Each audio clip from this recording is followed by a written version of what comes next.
North Yorkshire, the largest county in England and Wales. Its 6,000 miles of roads are some of the most dangerous in the UK.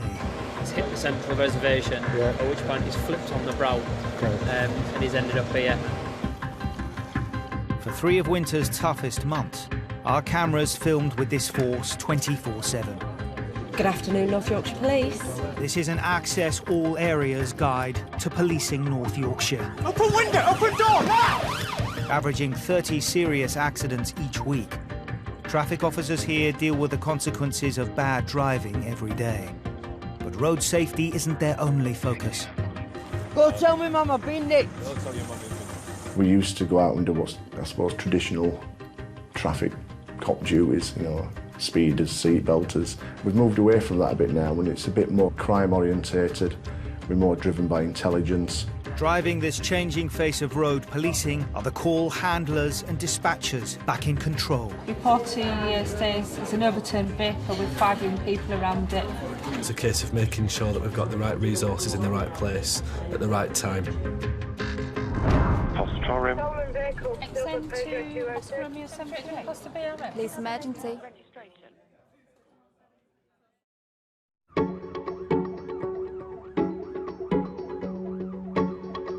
North Yorkshire is 3,200 square miles of one of the UK's most unpredictable areas.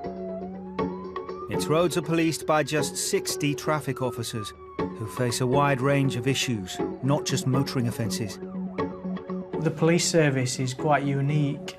Out of the emergency services, really, our role's so varied that people feel they can come to us and we'll be able to help.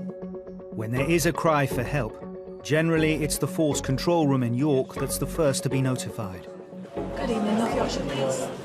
The control room, it's our linchpin, if you like. It's where everything reactive originates from.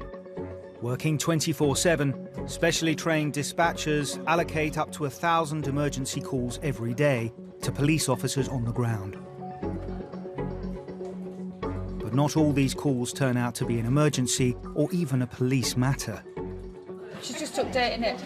We deal with naughty children, we deal with runaways, we deal with missing from homes, domestics, we deal with fights, we get elderly ladies that just ring up and want to chat.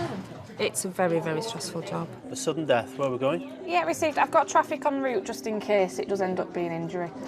It's 6 p.m. on a cold, wintry evening. Dispatcher Nia Russell is halfway through her afternoon shift, looking after all radio transmissions in the Harrogate and York areas of the county.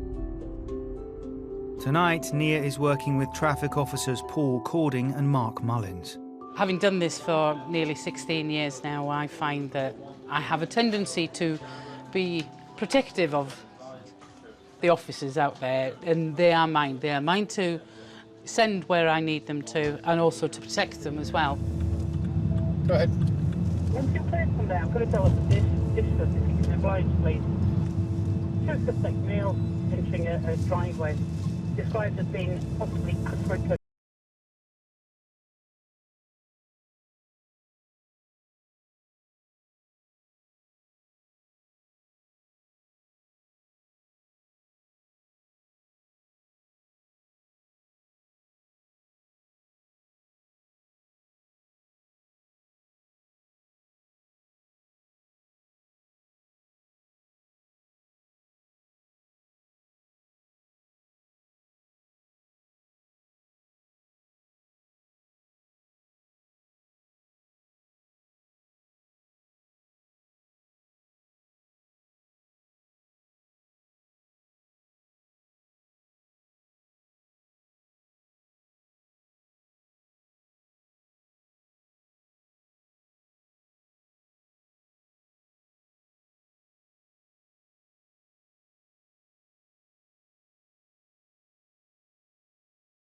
Where you from?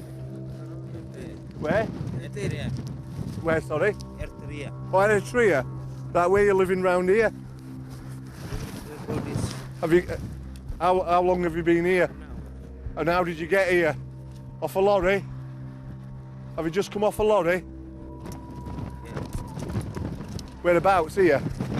Yeah. Looks like the illegals, Paul. The men aren't thieves, they're just cold and hungry and a long way from home. Eritrea is 3,500 miles away on the African continent. They've just come across these two males on Rainton Bridge, which is a bridge over the A1M. It isn't exactly somewhere you'd walk to normally. It's a bit bleak there. It doesn't go anywhere. So we'll have to wait and see what happens. So we'll probably check them out, check them through our systems first, and see who they are, what their story is. And take it from there. Do either of you speak any English? You're from Eritrea. When did you get to the United Kingdom? When did you get here? I try not to do the old chestnut of raising my voice and saying it louder and more slowly. Do you have any identity with you? Any passports, ID cards? Sign language, pointing to things. It's just, I think a lot of it's about non-verbal communication, about body language, smiling, you know, eye contact, trying to just make them relax and not feel in any way put out by our presence. 1268, can I come in? Can I have a van to the overbridge of the 168, please? We've got two coming in by the looks of it. How did you get here? Car. Where did you come from to get here? London? Did you come from London, Leeds? No English at all? Yeah, a little bit, but... Little English. Right. Any paperwork? No paperwork at all? Do you have any contacts in the country? Mark and I are both ex-forces. We always go on the adage, you don't know what situation that individual's in. But it was quite obvious from dealing with them that they wanted to be found. They'd achieved their aim, if you like, to get into the country. Probably from speaking to other people, they knew what was going to happen next. So for me, it was about dealing with them in, a compassionate way, because you don't know how long they've been away from what they class as home. You cold? Are you okay? In 2014, the Home Office estimated there were 3,000 illegal attempts to enter the UK every month. Over the past 5 years, North Yorkshire Police have seen a growing incidence across the county, with more than 100 arrests in 2015. I've dealt with it maybe 3 or 4 times in the last couple of years, and if you multiply that by how many traffic officers we've got, you know, it's happening, like I say, at least monthly, maybe a couple of times a month. I can only begin to imagine what it's like in the home counties and around London. In the control room in York, dispatcher Nia keeps the radio channel open to monitor the situation and assist where she can. They requested a van to join them at the roundabout just outside the village, and they're just getting a van to transfer them. Obviously it's not suitable for them to go into the traffic car, and they'll just get some there warm and find out what the score is. So at the moment they're going to be taken to transport to possibly to Ripon police station the first night, but if they've been arrested they'll go to Harrogate. We do get the occasional illegal immigrant to jump off the back of one. Obviously with the amount of HGVs that travel up and down the country, also from the port at Hull, and so it could have come from anywhere. We've got hold of a few of them. Most recent was one actually who said that it was a driver on the motorway saying that I can actually see somebody in the spare wheel compartment of this HGV. That particular lorry had come across from Hull. From what we can work out, they've been dropped off here probably by a lorry, and they've come across into the UK. The lad I've searched, he's just got a wallet. The only thing in it is some personal photographs of a young woman and some children. There's no else, no ID. There's no point in saying no else at the moment. We'll get a van out, we'll go back to Harrogate custody, we'll book them in and we'll hand them on to immigration. There's no evidence that the men have committed any crimes in the area, but Mark and Paul are left with no choice but to arrest them under suspicion of entering the country illegally. They're obviously planned for what they're doing. Yeah, they're probably actually warmer than us. And they've not been here long because they're dry. Yeah, and it is Baltic out here, isn't it? It is. Could you let custody Harrogate know, please? We're coming in with two for immigration. Let me see. What's happened is you've come into this country illegally, understand? You're not supposed to be here. So you're under arrest now for entering the country illegally. We're going to take you to the police station and the immigration service will speak to you and then the decision will be made what to do with you. Okay. There's rules and regulations on who can and can't come into the country, and we need to do our bit to apprehend people that are coming in illegally and hand them over to the border agency. They're both under arrest on suspicion of entering the country illegally. In there, they come with us. We go to a police station and we get you something to eat. He was just quite positive with us. You know, he wasn't scared of us. He wasn't in awe of us. He was just a young lad in a strange country who didn't understand the language, and yet he was there and he was really confident. It was quite humbling in a bizarre way, because I wouldn't be able to do it the other way around. Okay, you're nice and warm now. We'll see you in a few minutes, okay?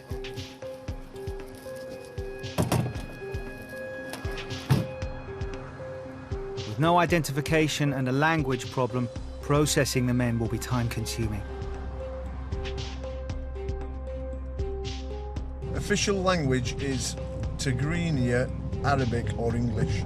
Right, so it's not Arabic, it's not English, by a process of elimination. There are 2.5 million primary speakers of Tigrinya and 1 million primary speakers of Tigra, which is about 70% of the total residents. It's bound to be wrong. Yeah. Apparently there's 3 different languages in Eritrea, so which was another thing you learn every day as a classroom day in the police.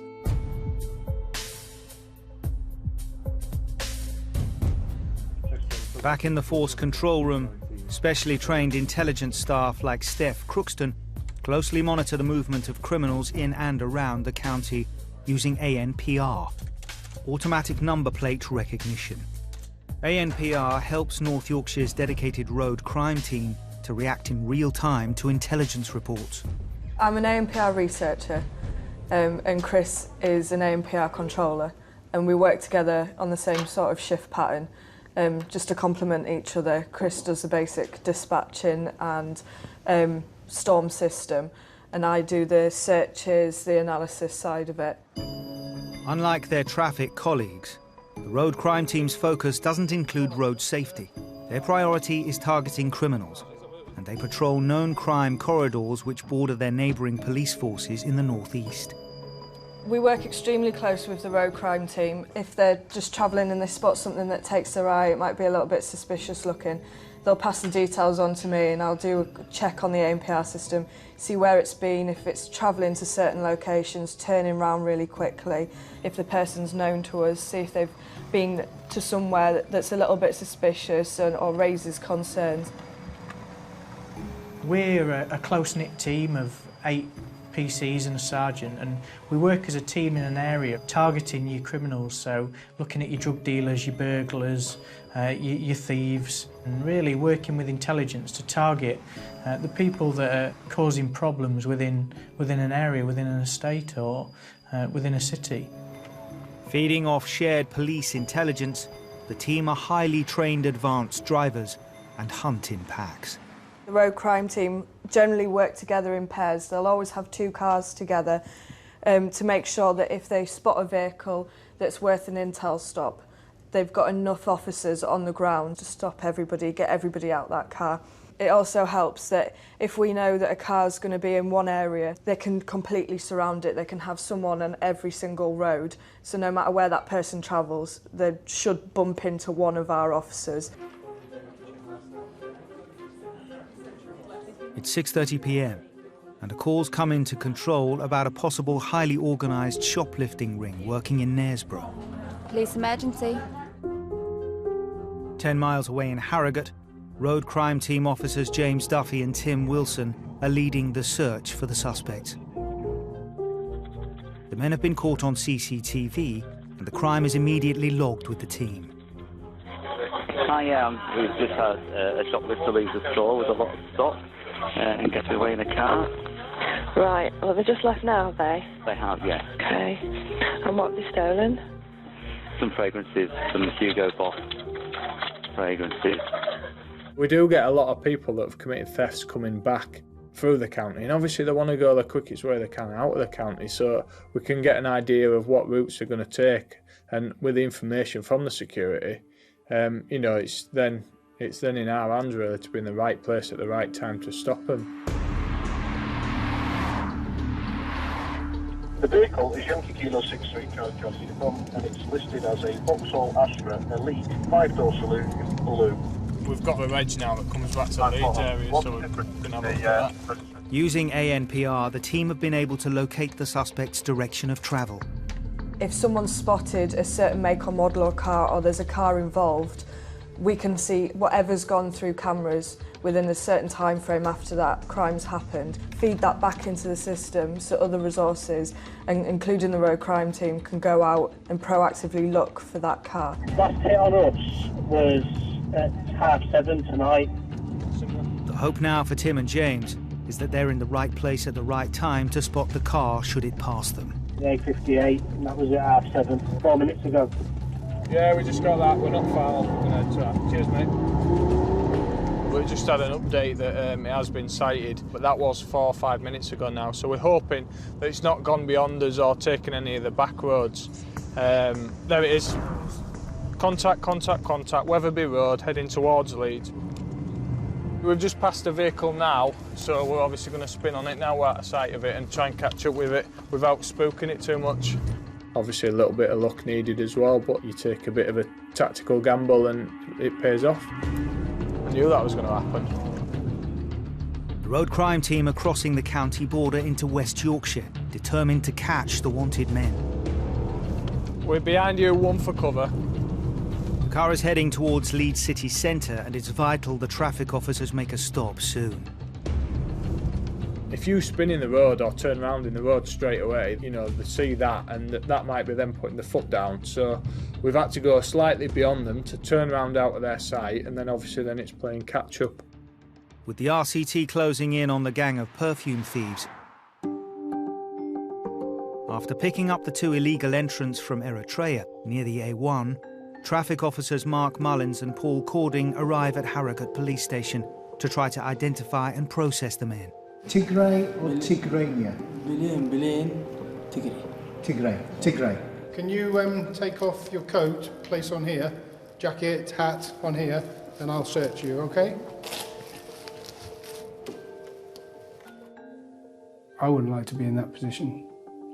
To move somewhere you have no idea of, don't speak the language. There must be some huge issues in your home country that you're having to deal with or you're trying to escape from. There's 1 foot lad out there as well. Yeah.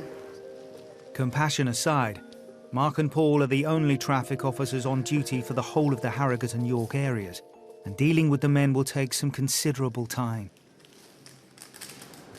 Okay, just speak Tigrinya. And I'm just wondering if it's possible that I could use you to interpret on their behalf so that I can look them into custody. Are you available? It's probably going to take us 45, 50 minutes in total of both of them. Is that okay? Okay. Although Tigrin is a common language in Eritrea, it's been difficult for the police to find an interpreter to translate for them. Hello? Could you just speak? So if you could ask him his surname, please, and if possible, then spell it back to me. We've finally found somebody who can translate. We've had to go through the national interpreters database and then found another number from him, but we have actually just started the booking in process. We've got a name and date of birth so far, so it could be slow progress. Yeah, it's no bother. This lad here, his name's 17. He's come from Cali on a truck. The younger one of the two, I found out that he was trying to get to Manchester because he had a friend in Manchester, and that's all I found out. Obviously, initially we thought they might have come from Hull. I think now, from what Mark said, they've come in at Dover and they've been in the back of a lorry all day. Okay, I understand he's hungry. Once we've sorted all this out, then we'll get him something to eat and drink. There's no problem with that. Okay, that's great. Just bear with me for 2 or 3 minutes, please. Number 1, please. Number 1. Okay. No problem. It was apparent that they'd not had anything to eat or drink for quite some time, so we got them a drink fairly early doors, and then when they were taken down to the cells, I asked them what they wanted. I think I pointed to a couple of meals, because again, I don't know if they have any religious reasons for not eating anything in particular. Well, we've got lasagna, shepherd's pie, that's got beef in, roast halal beef bone. So that should be alright. We'll try that. We've got a duty of care for him, so we need to treat people with dignity and respect as we'd like to be treated. It's all about presentation. Yeah, it looks alright. I've seen Jamie Oliver's 30-minute meals and 15-minute meals. Welcome to the 15-second meals. But I'm pretty sure that anything at that stage, after a lot of time without food, would have been gratefully received, which it was. It's very hot, okay? Okay, no problem. With one of the men processed and ready to be picked up by the immigration service, Mark provides some support to the 17-year-old who was on his way to Manchester. Just let him know. I think he's a bit anxious. Just let him know that there'll be times that I don't say anything because I've just got to write some details on my computer. But I will come back to him and ask him some more questions shortly. It's straightforward how we deal with them. You know, you find the illegal immigrants, you detain them, you take them to a police station and hand them over to immigration. And that's our involvement in it. But beyond that, I just don't know. I just don't know what else we can do as a nation to solve the problem. It's just got to be better where they are to stop them wanting to come to here. We shall sort number 2, please. I think the chances of them staying in the country are probably quite good. And they'll get a life in our country, maybe meet up with other people from their background, other Eritreans, and move on from there. What's a drink? Tea? Orange? And food? Okay. All right, just...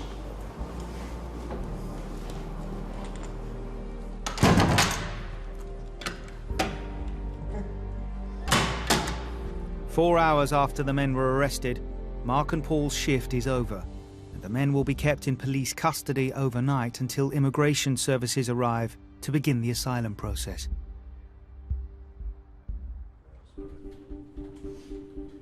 In the control room in York, ANPR researcher Steph Crookston is helping to coordinate a search for some shoplifters.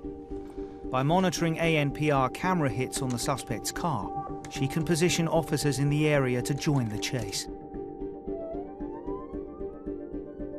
Joining the pursuit of the perfume thieves is Tadcaster traffic officer John Kendall. Although not part of the RCT, John's also trained in pursuit tactics.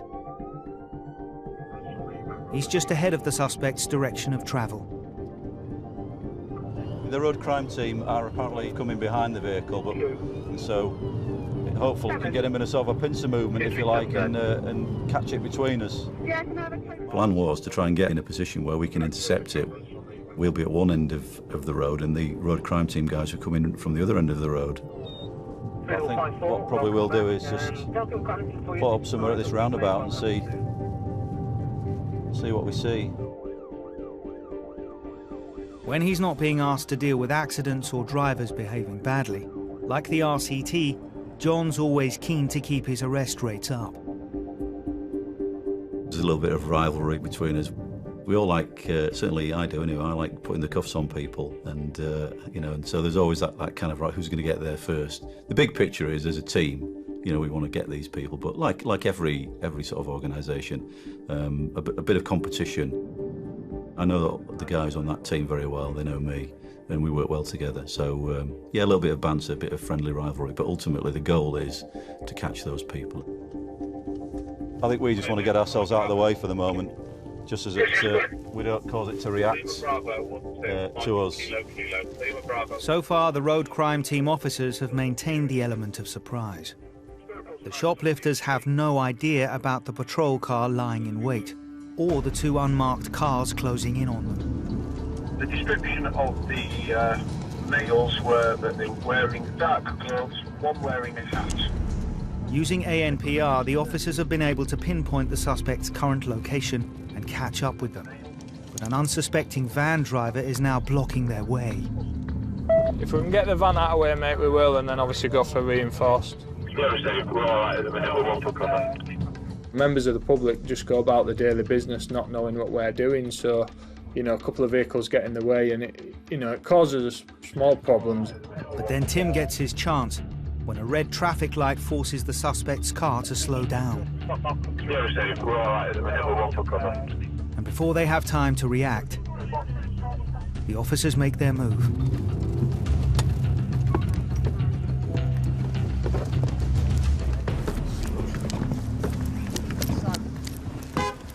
Open window! Open door! Now! Get the door! Open door! Put your hands in front of you now! Check your hand out there. You're detained at this time for a Pace 1 search, alright? Since centre console. Alright, you're under arrest on suspicion of theft. You don't have to say anything, may harm your defence, don't mention questions, submit to let line in court. Anything you do say may be nervous. Do you understand? It's about shock and awe, really. Trying to get them in a state where they're not going to start grabbing weapons, they're not going to start getting rid of evidence. He's just sat there and he could grab anything. He could grab a weapon, he could start snapping SIM cards if he's part of a bigger shop theft type conspiracy. So yeah, you're trying to shock them and get them detained and secured. There's 3 people detained. If you look in the front of the car there, the items that have been stolen from the shop, aftershave and perfume and things like that. And it turns out it's not their first brush with the law. Hey, yo! How you doing? The one in the back, we had a job with about 2 months ago. 4 of them came over from Leeds to York. Ended up with £2,000 worth of perfume stolen. Same lad. I think you've been at court recently with it. Did you plead, or were you the one that's going that out? I pleaded. Yeah, so yeah, they've been recently dealt with at court for that offence. I'm sure he's on bail conditions not to enter not only Boots, because that's where they always nick from, but North Yorkshire as well. But they're here doing exactly the same thing, making a load of money out of it. So for us, it's a fantastic result. 2-0 now, isn't it? Yeah. Right, go and jump in that car. Cheers, mate. Happy? Yeah. Just jump in that car. So that's what you're doing. Kelly! Go tell me mum I've been nicked. Don't tell your mum you've been nicked. Tell me mum. Dylan, dick in, man, come on. Did you know you're out this late? My mum doesn't know I'm out this late. We dealt with them not a couple of months earlier where they'd left the York area from Leeds, stole perfume, and obviously come back via the 64 and got stopped by yourselves. It's a prime example of criminality coming into North Yorkshire to commit crime, but on both occasions, you know, hopefully the 2 that he's committed, we've got him stopped.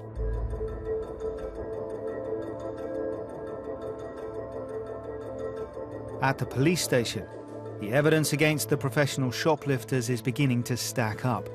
But the getaway driver is protesting his innocence. I've never been in shop. I mean, all I got told to pick them up. And as we're driving down the road, I started pulling stuff out of the bags. And I said to him, what's this? What you've got in bags? So I said, perfume. My initial judgment of it was that he had 50 quid in his pocket that he's probably been given by them, or an amount of money in his pocket he's been given by them to just drive up, ask me no questions or tell you no lies. They've got out, gone into the shop, committed the theft, and he's then just been asked to drive him home. So I said, well, where have you got it from? And as soon as I knew where they got it from, that was it. I started panicking. I've never shoplifted in my life, you know what I mean? You can't help but feel sorry for him. You look at his criminal past and, you know, that's how we can generally judge and deal with people, and he wasn't really recorded for theft offences. When you get to that part of life where you're that desperate for £50, you're going to risk, you know, being arrested and spending a night in the cells just for that money. You can't help but feel a little bit sorry for him, and you look at him on the day and he's a defeated man. Whilst the men are taken into custody, PC Lee Brooks examines the car, looking for further evidence. Just searching the boot of the car, there's bags for lives, which is kind of a favourite for shop thieves. Inside the bag's another bag, and it's been silver lined and taped to a gaffer tape. and due to the size of it, you can get quite a considerable amount of goods in that and walk out the shop undetected. A silver lining to stop shop alarms being triggered may be a common trick amongst thieves, but another item found in the car is a more unusual disguise. You're not sure whether they're just on the border of stupidity or genius, because would you look twice and think he'll be committing thefts when he's wearing a big hat saying he's swag on the front?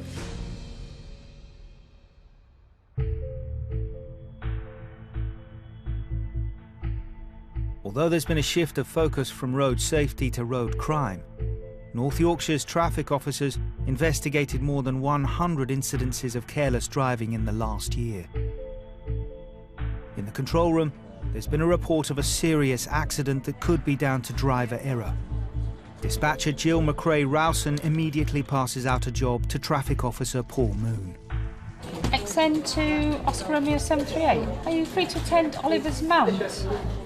Reportee says it's an overturned vehicle with 5 young people around it. The car crash is 40 miles away on the northeast coast, in a remote and exposed part of Scarborough. Oliver's Mount is a high point in Scarborough. Basically, they use it for road racing for motorcycles. If there's a collision up there, you know that there's going to be a young male, 17 to 26, involved in the collision. Location is as you approach the War Memorial from Filey Road. That and one vehicle involved, got no other details. Jill and Paul have worked together for nearly 20 years. Jill, she's like mother hen. She looks after us. She knows the job inside out. She knows what she's sending you to. She knows exactly what checks to do and everything else to make sure that you've got everything you need information-wise before you arrive at the scene. It'd be like sending your family out to an incident and you're wanting to protect your family. We're a team. All of us in here are a team, and that's very important that we work as a team with the officers and with our colleagues in here. This wind is horrendous. The problem with this one is that it's on one of the highest points in Scarborough, and I think the wind is going to be blowing a gale up here. It's going to be hard to stand up in it, and it's going to be totally uncomfortable. As Paul arrives at the reported crash site, his first thoughts appear to be close to the truth. Hello. How are we doing? Whose is this one then? You all right? No. You're not all right? I've hurt my back and my neck. Have you? So who's in the vehicle with you? Liam, Christie and DeKaiser. Right, okay. Are they injured? Liam's cut his hands. DeKaiser's got a little cut to her hands, and I think... Okay, is that it? Okay. Christie's all right, sorry. We're all right. Yeah? Yeah. Nice one, okay. If I went up there doing a routine check, he's one of the types of people that I expect to be up there, either stationary, waiting for you to leave, or driving around the circuit. Even though his car wasn't your quality, souped-up boy racer car, I think he dabbles with altering his car. So, car enthusiast, maybe. XN Oscar Romeo 738, can I come in, please? Let me know. Let me know if you're all right. Yeah, can I have an ambulance, please, to this one? The driver's complaining of back and neck pain. Yeah, that's received. Cheers, boys. Take care. My car. I just hate seeing people injured for no reason at all. The car actually crushed in on its roof, so it could have been a hell of a lot worse. Plus, it's a petrol car, and if that caught light when they were all in it, God knows what could have happened. What happened? Coming around that corner, yeah, a big gust of wind got me from the behind. It pushed, it sort of like made my car go into a slide, and then I touched the grass, and that was it. I couldn't stop it. They'll come out with these silly stories of why or what's happened. The wind blew him, and he blew his car over. When you know for a fact from experience, that's a load of rubbish. And you know exactly why he's rolled his car. It's clear to Paul what caused the driver to lose control. This is one of the very few tracks in the UK that they actually do motorcycle racing on. Obviously, the boy racers come up here then and use it as their unofficial racetrack when we're not about. And this is a result of when it goes horribly wrong. He's got front end damage. That is consistent with him hitting the hedge. And then if you go back across the road, there was marks in the grass. Now, to roll your car, you need to be going at some reasonable speed to first off go off the grass, then come back onto the road, hit the hedge, and then roll it. People always think, oh, it's good fun, but they never think about the consequences.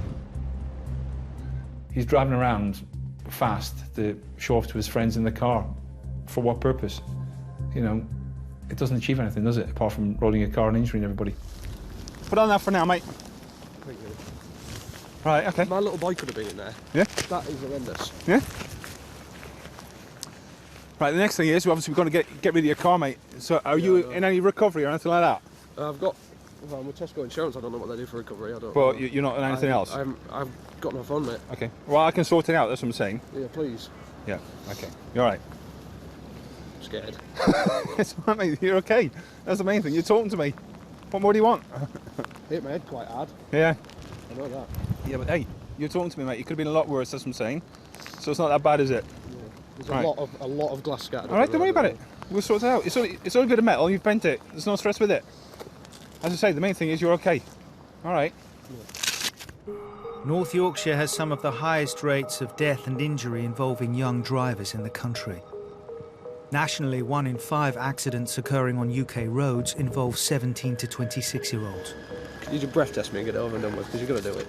I know I'm going to do it. I'm just going to grab your details first, though. What's your name? John McGregor. Traffic officer Mark Ganella was also on patrol in Scarborough and joins Paul at the scene. Yeah. Okay. So what Anyone else? Yeah, they've all gone to hospital. They've all been in the car. They've gone to hospital. All right. Okay. Yeah. So I'm just going to breathalyse this chap and just. Yeah. Stay with you. You got the shakes, mate. I was expecting, to be fair, serious injuries and people trapped in that vehicle. To see it on its roof, the way it had crushed itself down, the weather up there, I just thought this is going to be horrendous to deal with. How long have you been up here then? 10 minutes. What, crashed 10 minutes ago? Right, and how did everybody else get away from here then? My friend Chris came up. He was last of Not think to call the police? We was last of actually ringing Chris. Right. They call for the mates to set up for us before they call us. Before they called us. No, but they haven't even actually called us, but hey, that's another thing, isn't it? I think he was concerned that, first off, he'd be prosecuted, and secondly, his insurance company would have been informed about it. If we hadn't turned up, I think he just got it recovered himself, and nobody would have been none the wiser. All I need to do, Joe, nice deep breath, and keep blowing into this light until you stop. Sit, thank you. Here you go. 0, okay. Yeah. Yeah. God, that's horrendous, isn't it? Yeah. I just want to go home and see my boy. With Paul obtaining the driver's details, Mark takes a closer look at the wrecked car. What most probably hasn't helped this young lad, you look at the weather conditions, which are pretty atrocious. You look at the surface he's gone onto, which is a lovely bit of grass, and then you look at the rear tyres on here, you can see there's hardly any tread on that side, and the other one is most probably worse, with devoid of a decent tread pattern. Why does he reckon he lost control? The wind blew him. Not because you got no tread on your tyres. Well, You seen now. them? Well, they weren't before, mate. We'll swap later. Well, I don't know. I've only just got the car. I don't think everybody understands that the reason there's a thread depth is the fact that it disperses water in the grooves. If it's worn down to a point where it's slick, the tyre isn't dispersing any water, so basically it's aquaplaning on the water, so there's no grip between the tyre and the road. And in these circumstances, if he's going around a left-hand bend, which is saturated in water, he's just aquaplaned off the road. As the accident scene is made safe, paramedics take a look at the driver. All right. How you feeling now? All right. All right. Back in the control room, Jill logs all the details provided by the officers on the ground.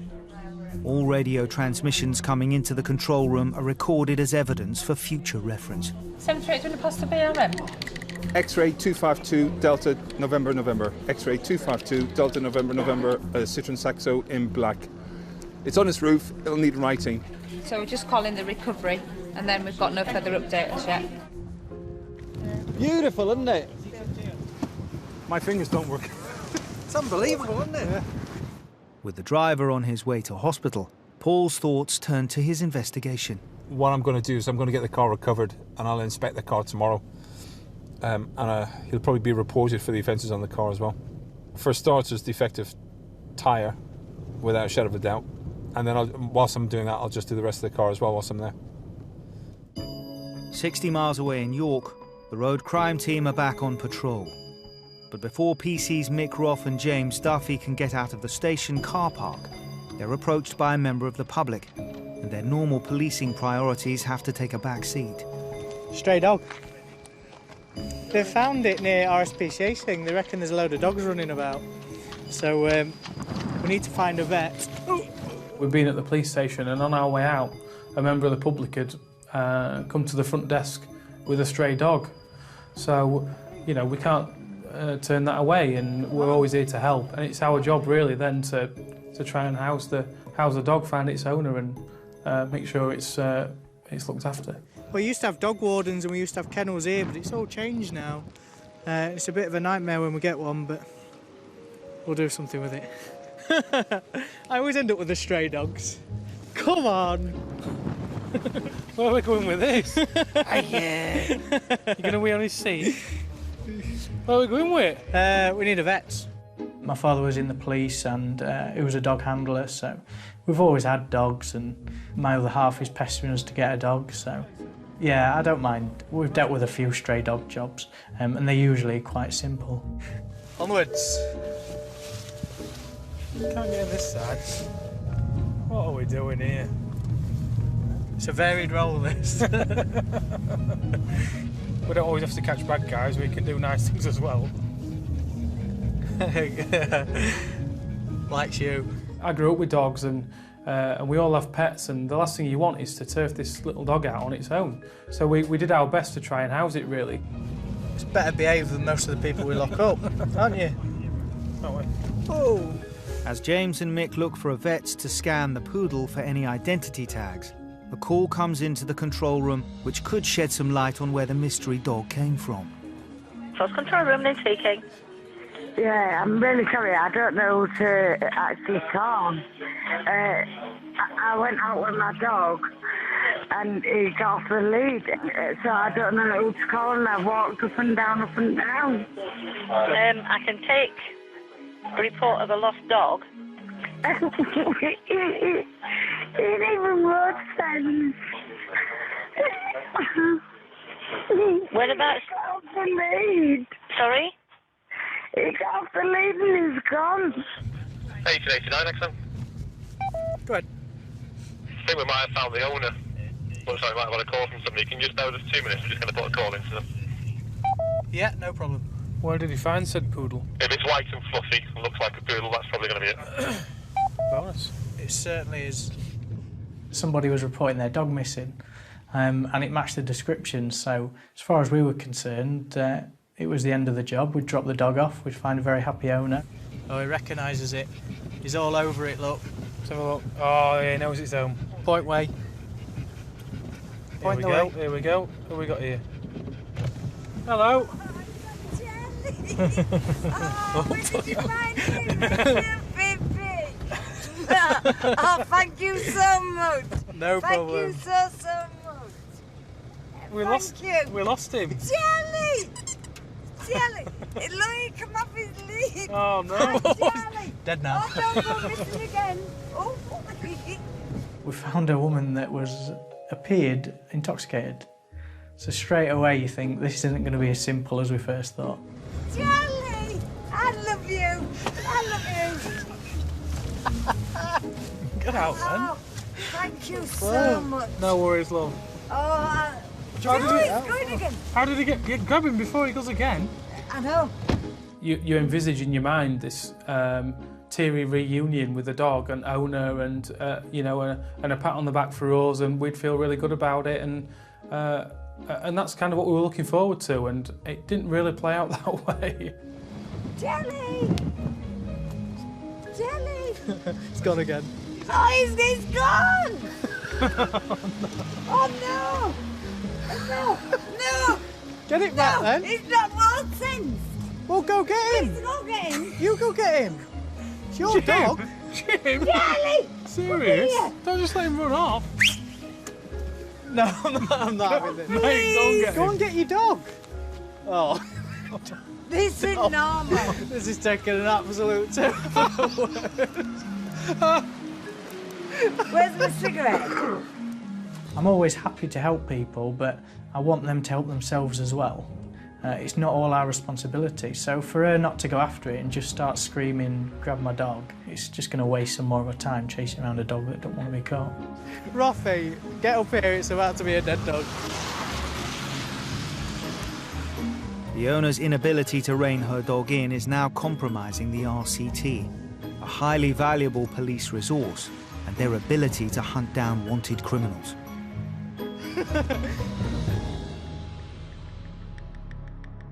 60 miles away, back in Scarborough, a recovery truck arrives to tow the boy racer's wrecked car back to the yard for inspection. Paul Moon is approached by an unexpected visitor. Paul! What? Window.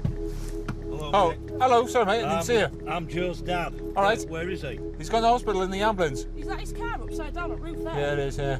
He thought the worst when he first turned up, knowing that his son's just rolled his car, but he wasn't aware of to what extent and what the injuries were at the time. He's all right. He's fine. He just said he's just a bit stiff. What's happened, like? You tell me. You work it out. Where's he gone off the road then?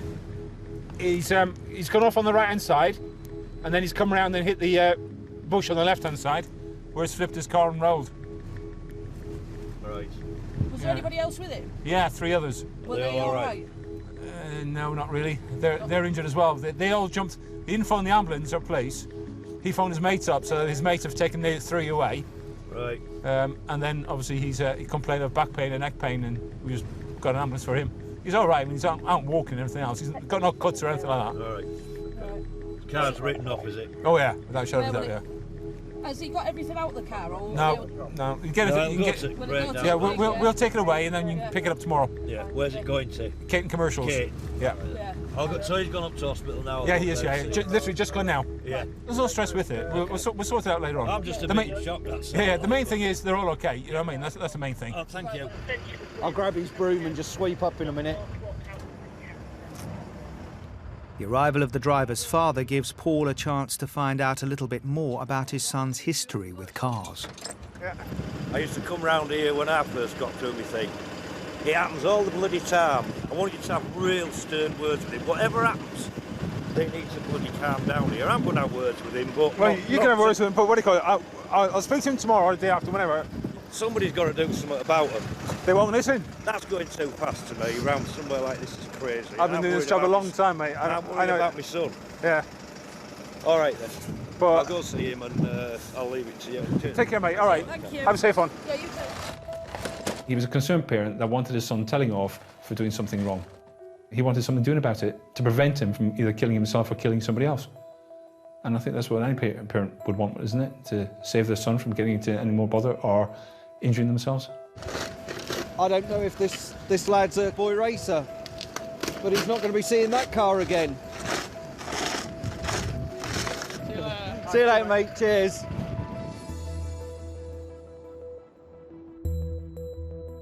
With the accident scene clear, Paul's investigation will continue tomorrow, and he updates Jill in the control room before he clocks off shift. XN Oscar 043. Go ahead. Reference Oliver's Mount. The vehicle's now been recovered. The driver has gone to the hospital. There are some defects on the vehicle, so it's been recovered for police examination. That's basically.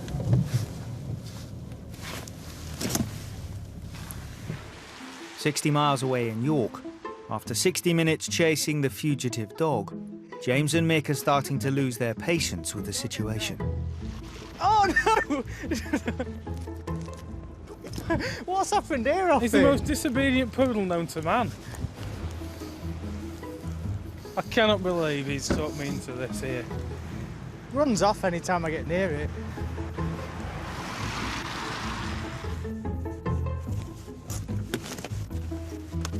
Come here, come here, come here. Hey, Jelly! Oh, mate, it's going to cause chaos, this. Every time we got near this dog, it legged it, and although there were a couple of points where I managed to give it a bit of a sprint... Grab it, grab it! It was too quick for me. Mate, what are we going to do? Oh. And in the end, it ended up going onto the yard, and I think you get to a point where you just can't believe what's happening. In the control room, there's an update from the poodle's owner. Pulse control room. Yeah, hi. Hi. This is bizarre. Okay. The police have just brought my dog, and my dog jumped out of the car and it's gone again. Oh my God.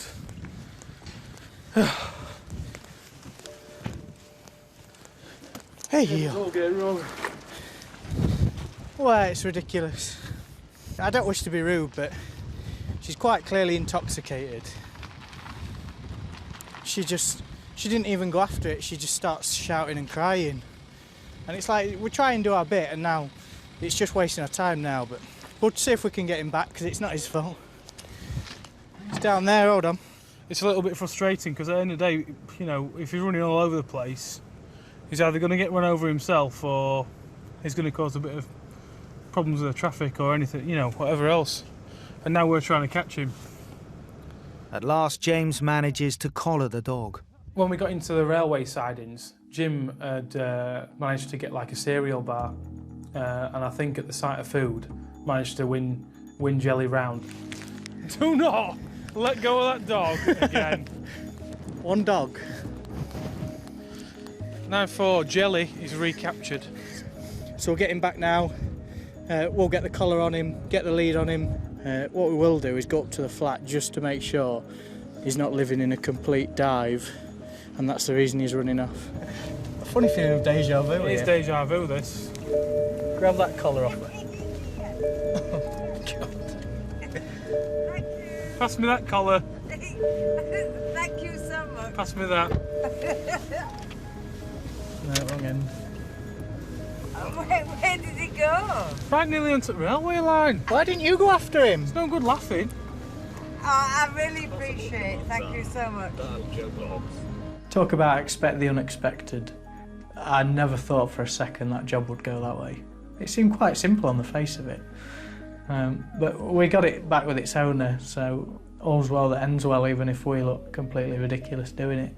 We've got it back, it's in the flat, and it's not our problem anymore. Finally, Mick and James can get back to where their priorities lie, targeting criminals on Yorkshire's roads. On the northeast coast near Scarborough, traffic officer Paul Moon is examining the boy racer's wrecked car, which crashed the night before on Oliver's Mount. Right, this is the vehicle involved in that collision last night. As you can see, when it's back on its wheels, you can actually see the intrusion of the roof into the compartment where the occupants sit, and that is quite substantial. They're quite lucky that they got away with the injuries that they got away with, as in the minor injuries. It could have been a lot more serious. I'm just going to inspect a certain amount of things on the car. I must admit, the tyres aren't the best anyway. They're pretty well worn down. So you start with the basic things like tyres, and you could tell that they weren't maintained. I mean, it's coming up with places in there, 0.95. I should be 1.6.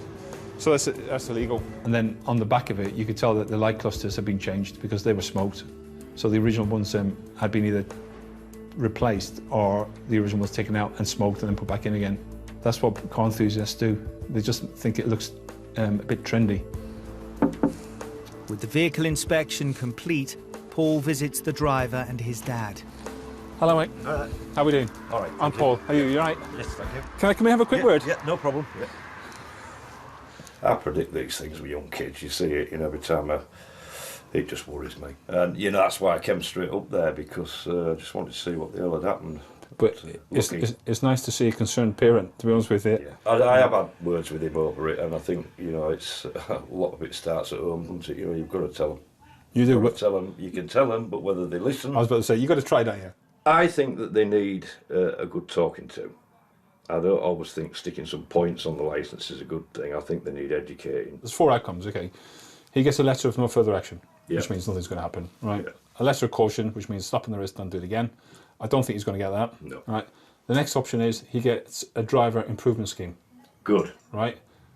Which means that he's got to pay for the course. Mm-hmm. If they offer it to him, then he's got to go on it. It's a 1 or 2 day course. He pays for it. If he goes on it, end of the matter. No points, nothing else.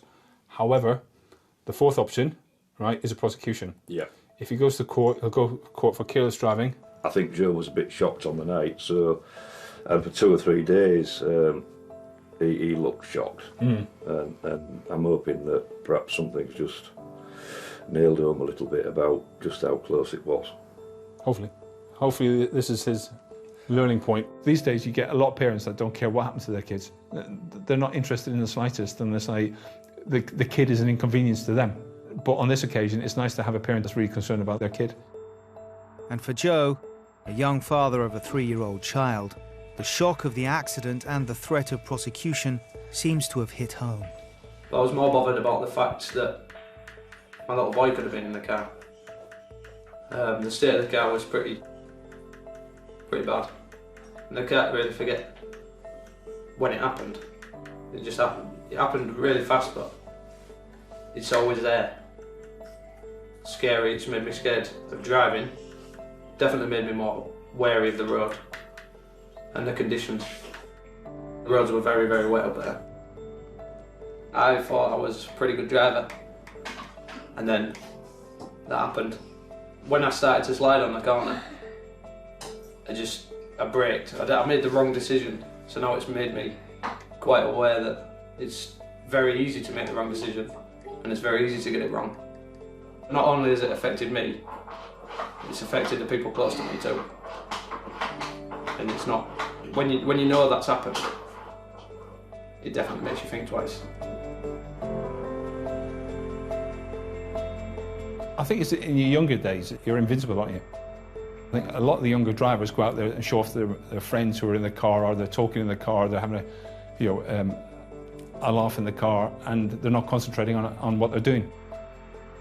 They just push it to the limits until it just goes horribly wrong, and then it ends up with somebody getting injured. If they put restrictions on the driving licence after they pass the test, yeah, I think we could reduce a hell of a lot of collisions.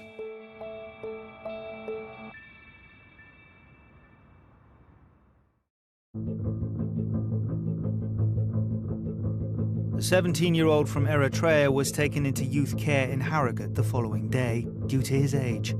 His travelling companion remains in the UK while the Immigration Service assesses his asylum status.